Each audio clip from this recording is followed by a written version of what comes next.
manhaj ahlus sunnah. Nah, sebelumnya mungkin kita sebagian baru kenal. Saya berasal dari Sumatera Barat. Saya ngaji ke ulama-ulama di sana, di surau-surau dulu. Jadi awalnya saya nggak nyantri, nyantrinya ngalong, ngaji di surau-surau gitu ya. Dan itu asik sekali.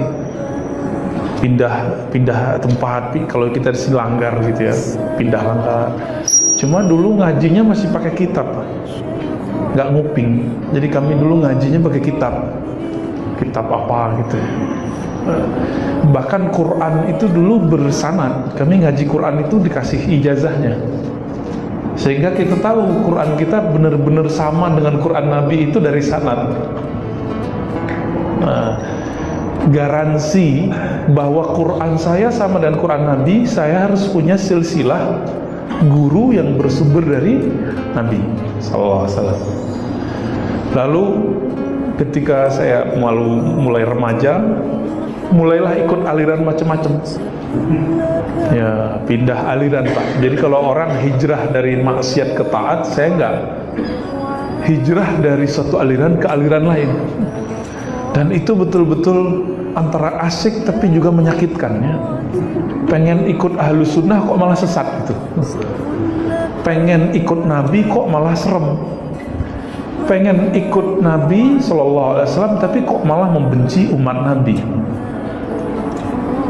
Pengen ikut Quran tapi malah meninggalkan cara Nabi memahami Al-Quran gitu.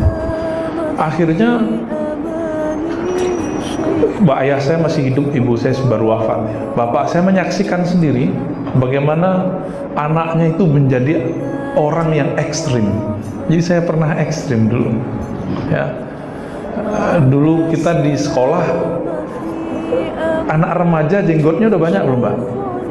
Belum banyak, paling 1-2. Disuruh potong sama guru, kita demo. Jadi zaman-zaman musim-musim demo itu dulu nular.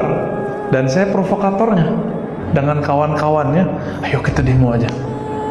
Cuma karena jenggot 3 helai, kami demo guru dan kami bentak-bentak guru di sekolah. Tapi lama-lama kita mikir, ini kayaknya ada yang nggak bener nih ya. Kok cuma mau membela satu sunnah, kami kemudian meninggalkan sunnah yang lain.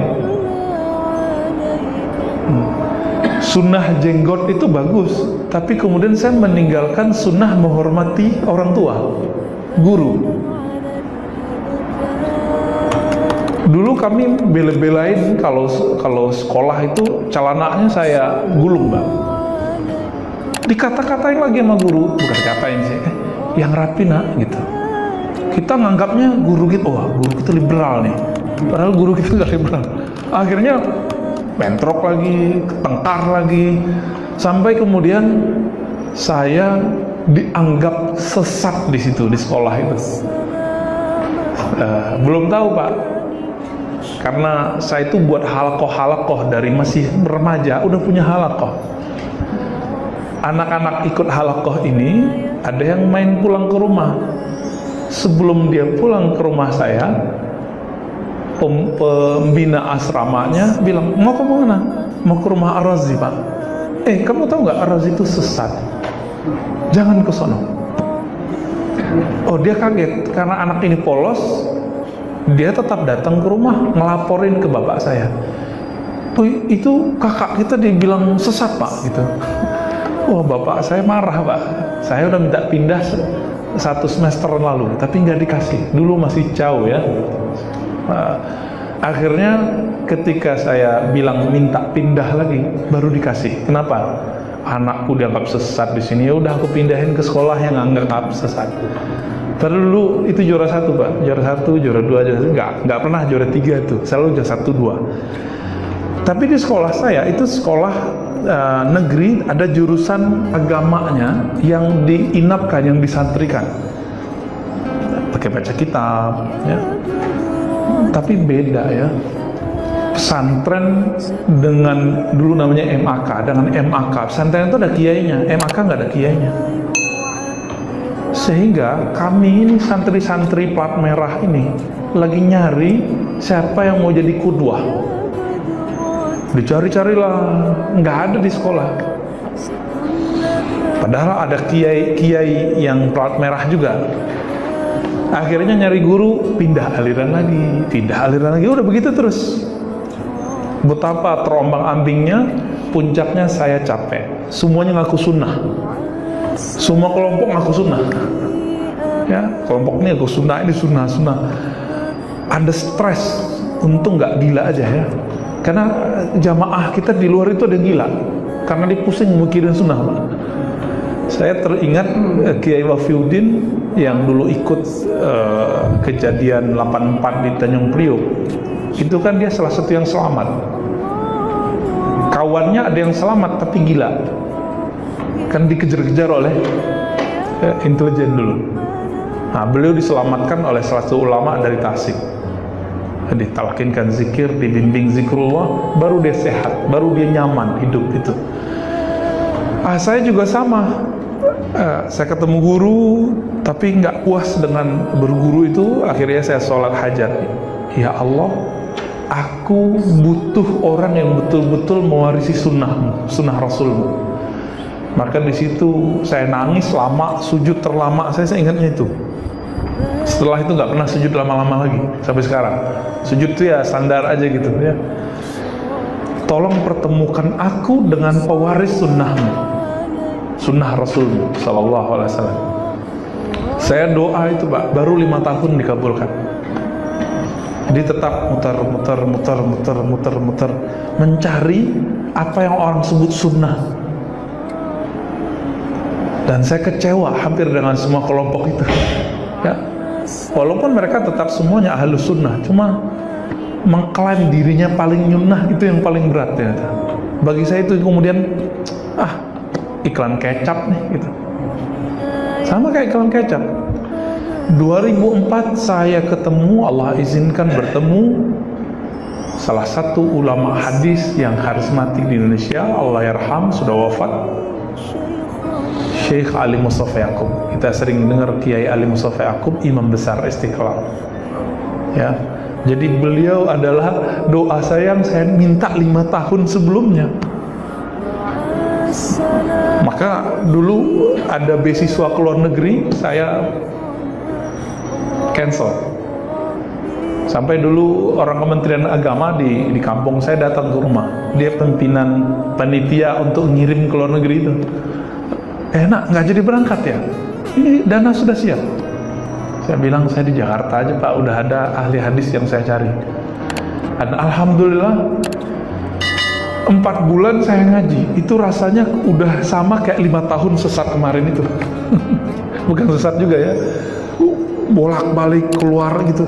4 bulan ngaji sama beliau udah sama kayak gitu. Akhirnya kita teruskan sampai 4 tahun, dan saya mengabdi sampai 12 tahun.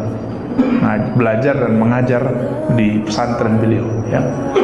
Baru tahun ini saya hijrah ke Sawangan sana. Tadinya di Ciputat dekat UIN. Ya, alhamdulillahirabbil alamin. Jadi kalau ada di antara Bapak, teman dan hadir ini yang lagi mencari manhaj ahlus sunnah, nggak usah tersesat seperti saya Pak. Ya, nggak usah bingung kayak saya. Sekarang bingungnya beda lagi. Kalau dulu saya ikut aliran itu langsung, kalau sekarang terjebak di channel. Terjebak di channel YouTube ya, atau terjebak di channel TV kabel. Terjebaknya di situ sekarang. Jadi orang sekarang tersesatnya, bukan tersesat lah kita sebutnya, piknik pemikirannya itu langsung di smartphone-nya, langsung di smart TV-nya. Beda dengan kami dulu, kami langsung masuk pindah begitu. Sampai kami pernah ikut kelompok yang Bapak hari dengar, mirip-mirip Inkarus Sunnah. Jadi kajiannya by indeks, Quran indeks. Wah, jadi kalau udah ngaji sama dia, semuanya menurut dia dari Quran. Lalu dia jarang pakai hadis. Sesekali dia pakai hadis itu gak pas juga. Nah, tapi dia nggak berani tentang hadis. Nah, beberapa orang-orang angkatan sebelum dia itu berani ingkar hadis, ingkar sunnah namanya. Dulu kami ketika ikut ajaran itu, jadi kajiannya kajian tafsir indeks. Ini hati-hati Pak, kalau punya anak, adik di kampus, ada kajian di sekitaran kampus, kajian tafsir indeks. Saya curiga masih kelompok itu, karena waktu saya ke Palembang saya ketemu ada mahasiswa yang begitu. Kayaknya semuanya dia udah tahu. Pas kita cek dia cuma hafal nomor surat sama nomor ayat. Saya tanya ayatnya dia nggak hafal. Jadi yang dihafalkan nomor surat, nomor ayat, terjemah. Kalau Ustadz Adi kan beda, dia hafal nomor ayat plus mengerti ayatnya, mengerti nahwu sorofnya, mengerti cara memahaminya. Kalau ini enggak. Nah itu masih ada gerak. Jadi kajian-kajian tafsir level gedenya itu ada kayak MTA, itu udah jadi aliran tersendiri, Majelis Tafsir Al-Quran. Itu mirip-mirip Pak, mirip-mirip ini. Mereka menghalalkan anjing. Kenapa? Di Quran nggak ada anjing diharamkan. Ya, akibat tidak menggunakan sunnah. Jadi mereka nggak mau juga disebut hari ini ingkar sunnah, tapi mereka tidak menggunakan sunnah secara utuh. Dan sekarang banyak, ya, banyak sekali. Dulu siapa namanya yang pendakwah di Amerika itu Syamsuddin,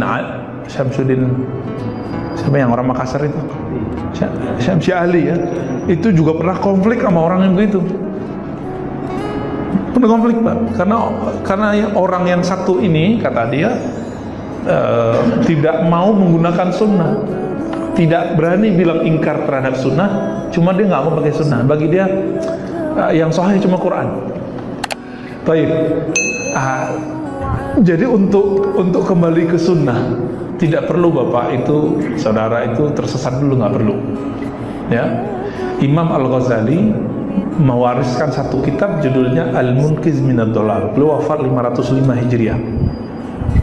505 Hijriah Pak. Sekarang 1441 Hijriah. Ya, berapa tuh? Beliau jadi kayak gini.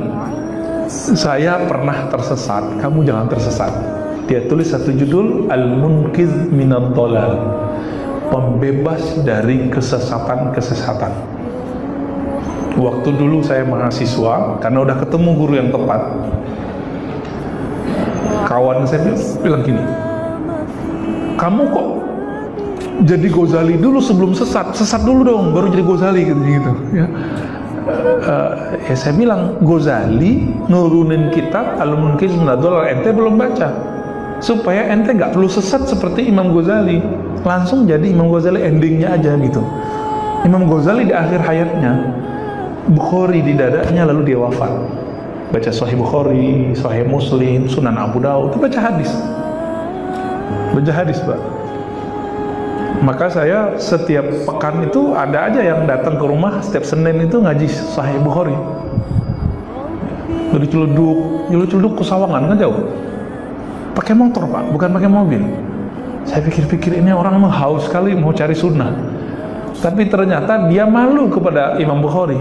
Imam Bukhari itu dulu 4.000 kilo dari Uzbek ke Mekah untuk nyari satu hadis innamal a'malu bin niat. Bagi dia Ciledug sama Sawangan mah gak deket.